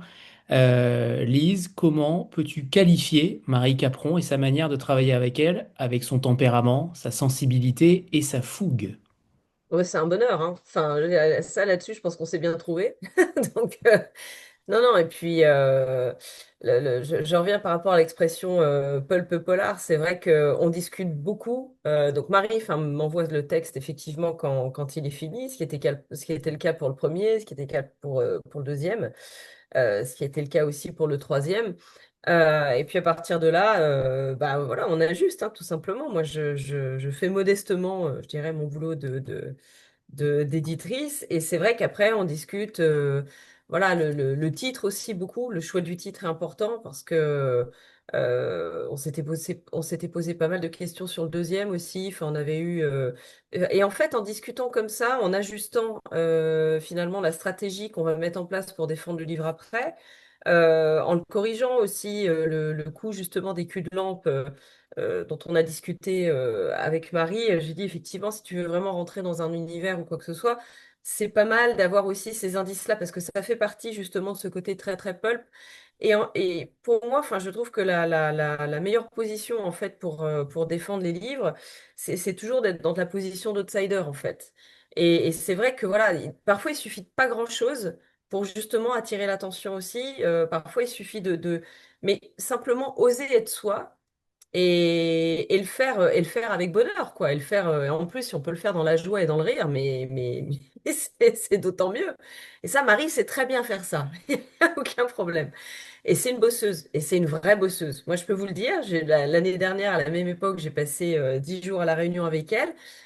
Pas pour la fliquer, hein, je précise, mais c'est une bosseuse. Et c'est extrêmement agréable quand vous recevez un texte où vous savez qu'il y a eu tout a déjà été pensé, c'est pas par confort, mais c'est vraiment c'est un respect pour le travail des uns et des uns et des autres qui est extrêmement rare. Et en plus, ce qui est super avec Marie, c'est qu'effectivement, on se marre vraiment très très bien. Il y en a une qui commence, on dit, bah, attends, le titre, on va essayer comme ça, et puis peut-être qu'on peut faire ça, et puis peut-être après ça, en général, on a deux, trois crises de rire, et en fait, et on aboutit à des choses assez inédites, quoi. Mais voilà, oui, tout est bon pour passer 10 jours à La Réunion, c'est vrai, mais c'était à mes frais, je tiens à le préciser. Absolument. Voilà.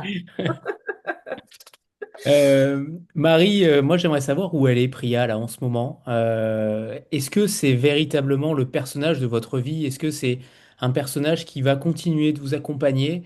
Est-ce que parfois vous avez envie de vous en extraire aussi en créant autre chose? Ou au contraire, c'est véritablement un personnage qui est fondateur et qui continuera à être sur votre épaule au quotidien, parce que clairement, quand on a un personnage comme celui-ci qui vous accompagne depuis déjà plusieurs livres, c'est difficile de s'en départir, ça j'en suis persuadé. Mais qu'est-ce qu'elle vous apporte aussi au quotidien? Alors, d'abord, je voudrais remercier mon éditrice pour toutes les belles choses qu'elle a dites. Alors vraiment, je suis très touchée. Ensuite, pour répondre à la question, si je suis un peu carriériste, hein, j'ai quand même envie de percer, mais si j'étais uniquement carriériste, je me dirais, il faut que j'abandonne la saga et que j'essaie de faire un one-shot, etc. Mais comme j'écris avec mes tripes, Priya, elle ne me lâche pas. De toute façon, avec Priya, on est déjà en Laponie, là, hein. Donc, c'est déjà parti. Moi, je suis déjà dans l'écriture du tome 4. C'est peut-être pas un projet commercial, mais j'ai eu une idée tordue. Enfin, et encore. Et donc, Priya, elle s'est incarnée, mais je crois qu'elle a toujours été en moi. Enfin, il y a beaucoup de choses. Comme il y a quand même pas mal de porosité entre nous deux, je crois qu'elle a toujours été en moi. Elle a encore beaucoup de choses à vivre. Alors le souci que j'ai, c'est que j'ai eu la bêtise de préciser son âge. Ça, c'est très bête, hein, ne faites pas ça si vous faites une saga. Et donc là, je vais faire ralentir, je vais essayer de vous arnaquer. Elle aura 56 ans, 2 mois, dans le prochain 56 ans, 4 mois. Parce que je suis emmerdée avec ça. Parce que je suis partie, c'est ce que j'ai dit à Lise, hein, moi, je suis partie pour poser un bouquin sur la table tous les 2 ans jusqu'à ma mort. Et je ne me vois pas pour l'instant, enfin, Priya a encore beaucoup, beaucoup, beaucoup de galères à traverser, hein. Et vous aussi, mes chers lecteurs. Ouais.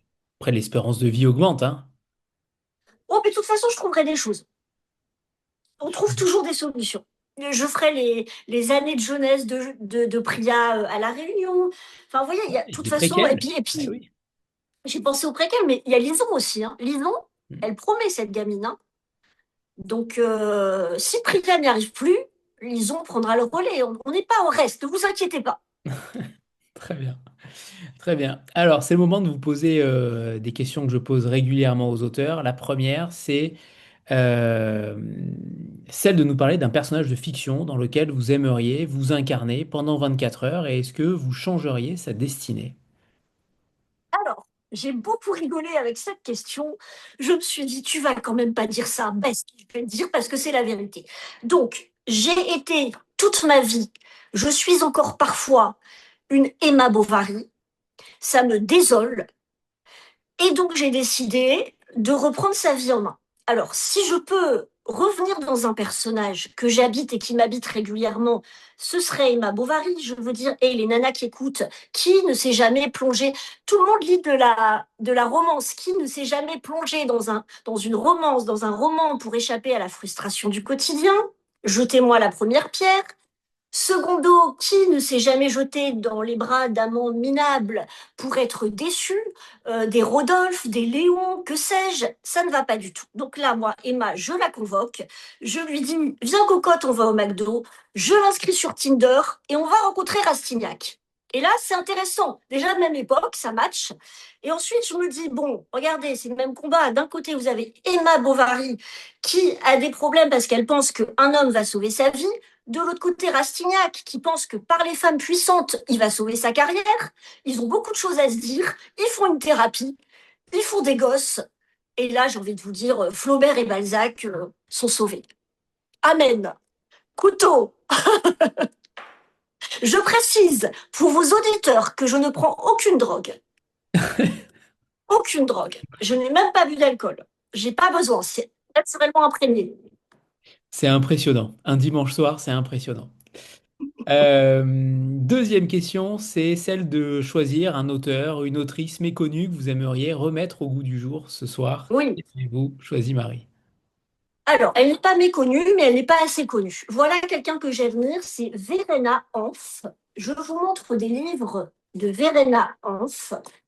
Verena, alors je vous montre particulièrement, par exemple, La fragilité des funambules, une jeune femme roumaine qui vit depuis quelques années à Bruxelles après avoir échappé à un viol collectif, c'est Adriana, et qui est nounou dans une famille.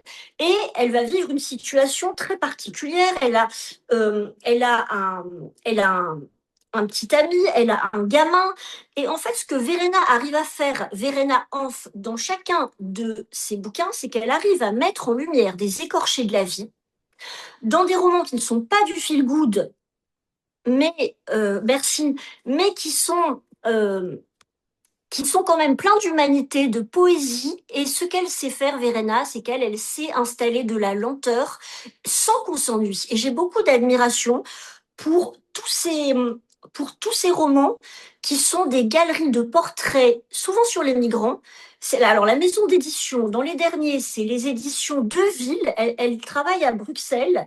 Il y en a un, c'était le Castor Astral, mais je pense que la maison d'édition a fermé. Verena Hanf mérite d'être lu. Chacun de ces bouquins, si vous avez aimé Anna Gavalda, bah, c'est beaucoup plus profond, mais ça peut être aussi touchant, mais beaucoup plus profond à mon avis. Voilà. Et elle me fait beaucoup de bien parce que je me dis, bah, en fait, pour être bouleversé par une œuvre, on n'est pas obligé de mettre 40 milliards d'actions, des horreurs, de l'hémoglobine. Elle arrive à décrire des situations psychologiques avec un détail, un regard. Et à chaque fois, je suis bouleversée et touchée. Et en plus, ça finit pas trop mal. Et ça, c'est chouette aussi. Ah ben, décidément, on n'aurait pas forcément cru. Ah oui, un peu de douceur, mais c'est pas de la douceur bête et vide, c'est de la douceur profonde. Et d'ailleurs, Nathalie, vous demandez dans le chat, qu'est-ce que vous lisez finalement? Alors, au-delà de cette autrice-là, mais Alors, de manière générale, est-ce que c'est le thriller qui dicte alors, les choses ou pas? chère Nathalie, qui est quelque part dans la sphère numérique et que je ne vois pas, comme je l'ai dit tout à l'heure, moi, je savais pas que j'écrivais du thriller puisque j'en lisais pas avant. Et quand on m'a dit, bah oui, t'écris du thriller et du pulp polar, je me suis dit, bah la cocotte, il faut bosser, il faut voir ce que les autres écrivent. Et donc depuis que c'est comme c'est comme Monsieur Jourdain qui faisait de la prose sans le savoir. Moi, j'ai presque fait du thriller sans le savoir. Mais aujourd'hui, maintenant que je le sais, de quelle maladie je suis atteinte, eh bien, je lis toutes les posologies du genre, un maximum, tout auteur confondu, pour me cultiver sur le genre, pour voir ce que mes camarades écrivent. Et c'est passionnant. Et alors, je ne dors pas bien du tout, pas bien du tout. Et l'autre jour, ma fille me disait, mais maman, entre ce que tu écris et ce que tu lis, comment veux-tu dormir? Mais j'arrive pas à lire autre chose. Autre chose, je m'emmerde. Sauf Verena Hanf. Elle me fait du bien. Très bien, très bien. La troisième question, c'est de savoir quelle est la question qui vous trouble en interview, qui vous gêne, pour laquelle vous êtes mal à l'aise. Alors, je vous dis, quelle question je ne veux pas que vous me posiez, que vous allez me poser. Et non, vous n'êtes pas obligé de répondre, parce que logiquement, je la poserai à l'auteur qui vient juste après, mercredi, c'est Vincent Tassi. D'accord. Bon, pauvre Vincent. Alors, moi, j'ai horreur, et ça n'est pas du tout votre cas, mais j'ai horreur des gens qui confondent émission littéraire et émission télé-réalité. Et quand un journaliste ou une journaliste commence à me demander, mais d'une manière plus ou moins subtile, mais qu'est-ce que vous avez vécu dans votre enfance pour écrire des horreurs pareilles? Alors, je fais toujours mes petites blagues et quand le journaliste me pose cette question, ou la journaliste, ça m'est quand même déjà arrivé d'une manière que je trouve très impudique, je ne réponds pas parce que je ne raconterai jamais, je veux dire, on n'est pas, ici, c'est pas une émission de télé-réalité, je ne raconterai jamais ce que j'ai vécu, je transforme ce que j'ai vécu et c'est beaucoup plus intéressant de mon point de vue. D'ailleurs, j'aime pas l'autofiction pour ça. Et je trouve que ce qui est formidable dans le thriller, c'est que bah, vous recyclez vos horreurs. C'est écologique. Ça, Couteau que je ça ne vais fera, pas sortir. ça fera objet d'un futur bandeau pour le prochain livre. Voilà. Ah, très bien. Le thriller, c'est écolo. Voilà, Bon, mais c'est vrai. exactement. Alors, je ne sais pas si c'était une longue question que vous allez poser au pauvre Vincent, hein. Non, mais c'est bon, je l'ai noté, c'est bon. Alors, donc maintenant, il va falloir répondre à la question de Christophe Pénalan qui est venu Et oui, jeudi dernier, qui donc, la question qui le gêne énormément, c'est celle-ci. Est-ce que vous écrivez votre roman avec l'intelligence artificielle? Et là, il va falloir y répondre. bah non. Tout simplement non. En revanche, moi, j'utilise l'intelligence artificielle pour faire ma com sur les réseaux. Parce que, attention, hein, ChatGPT sont des Américains.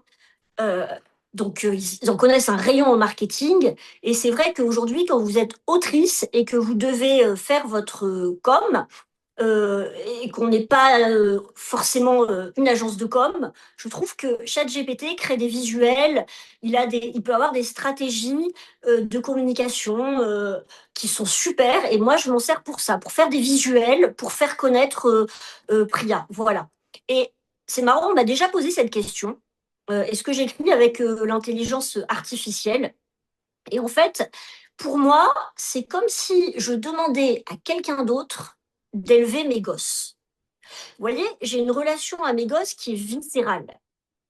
Et je fais souvent le parallèle avec les bouquins en disant les bouquins sont des bébés, c'est pas moi, c'est Amélie Nothomb, hein, qui dit ça. Mais c'est très vrai.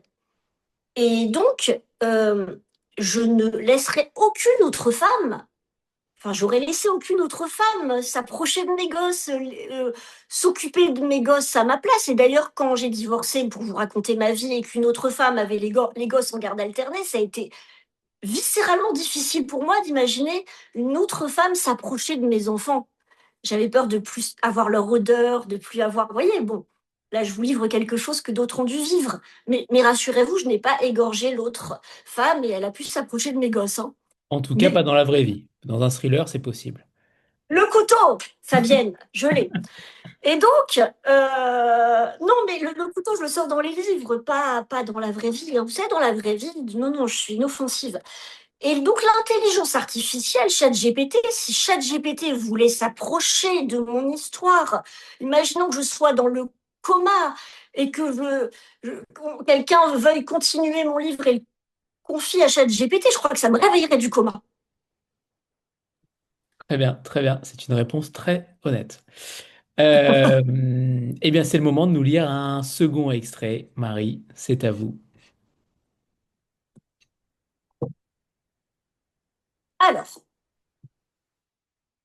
soudain, les projecteurs qui éclairaient le podium et le public s'éteignent.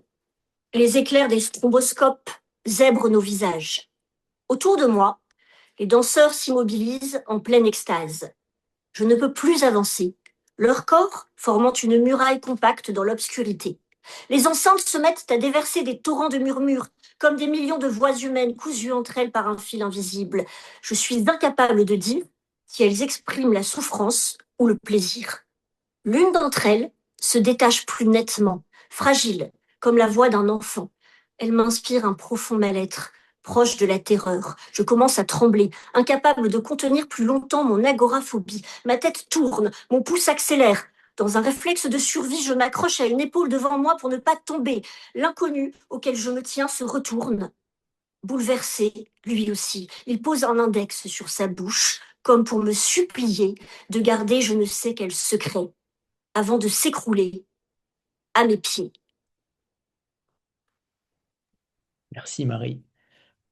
Alors ce qui reste, quand on ferme Requiem pour un cri, c'est d'abord un silence. Le silence exactement opposé à ce que le titre promettait. Un silence hanté, saturé, plein de ce qu'on a entendu. On sort de ce roman en reconnaissant la puissance de quelque chose qui a été joué à plein volume, quelque chose qui a résonné dans les caisses de résonance de l'époque. Marie Capron ne choisit pas entre la forme et le fond parce qu'elle sait que la question est mal posée. Le forme, c'est le fond. Que le roman soit construit comme une partition n'est pas une coquetterie, c'est une déclaration. Dire que le crime a une structure musicale, c'est dire qu'il a une logique cachée, une progression, un crescendo, et que le lecteur, comme le public d'un concert, est à la fois spectateur et complice. Priya Dharmesh est une commissaire qui n'a jamais cessé de chercher ce qu'on a voulu taire, dans les abattoirs, dans les couvents, dans les applications politiques. Elle enquête là où les voix manquent, là où on a décidé qu'un certain nombre d'existences ne méritaient pas d'être entendues. C'est en cela qu'elle est un personnage politique, non pas parce qu'elle a des convictions affichées, mais parce que son métier consiste à donner un nom à ce qu'on a voulu laisser anonyme. Et puis il y a Lison, cet enfant miroir, cette fille adoptée dans les ruines d'un crime, qui grandit dans ce troisième tome en portant la rage de son époque. On l'a vu naître dans la douleur, on la voit ici hurler dans un micro. C'est la continuité la plus vertigineuse de la série. Ce que Priya a sauvé, elle doit maintenant comprendre que ça crie, que ça déborde, que ça ne lui appartient plus. Les enfants qu'on arrache au malheur deviennent parfois des adultes qui réclament leur propre façon d'être au monde, même si cette façon dérange, même si cette façon ressemble à un piège. Marie Capron a l'intelligence de ne pas résoudre ce qu'elle pose, elle ne nous dit pas si la colère est juste ou manipulée, elle ne nous dit pas non plus si Rachtime libère ou exploite, elle pose le problème avec une précision d'un enquêteur et la patience d'une romancière, et elle nous laisse debout, devant lui, légèrement déstabilisés, comme on l'est toujours après un requiem, quand la musique s'arrête et qu'on ne sait plus très bien si on a assisté à une mort ou à une naissance. Et si vous pouvez, lisez-le à voix haute, notamment les passages des pensionnats, parce que certaines choses méritent d'être dites dans l'air et pas seulement dans les yeux. Chère Marie, ce fut un plaisir de vous avoir rencontré ce soir et j'insiste à remercier aussi Lise qui m'a mis sur votre piste. Je vous découvre avec ce texte et je suis ravi d'avoir découvert la femme et l'autrice en même temps. Merci à toutes les deux. Merci à Merci vous. infiniment pour la qualité de votre réflexion, de vos questions, et merci à toutes celles et tous ceux qui étaient là aussi ce soir. Ça fait tellement plaisir à un auteur. C'est la récompense. Et ben, on en est ravis. Merci Marie. Merci à toutes les deux. Très belle soirée à tout le monde. Au revoir Merci, tout le bonne monde. soirée.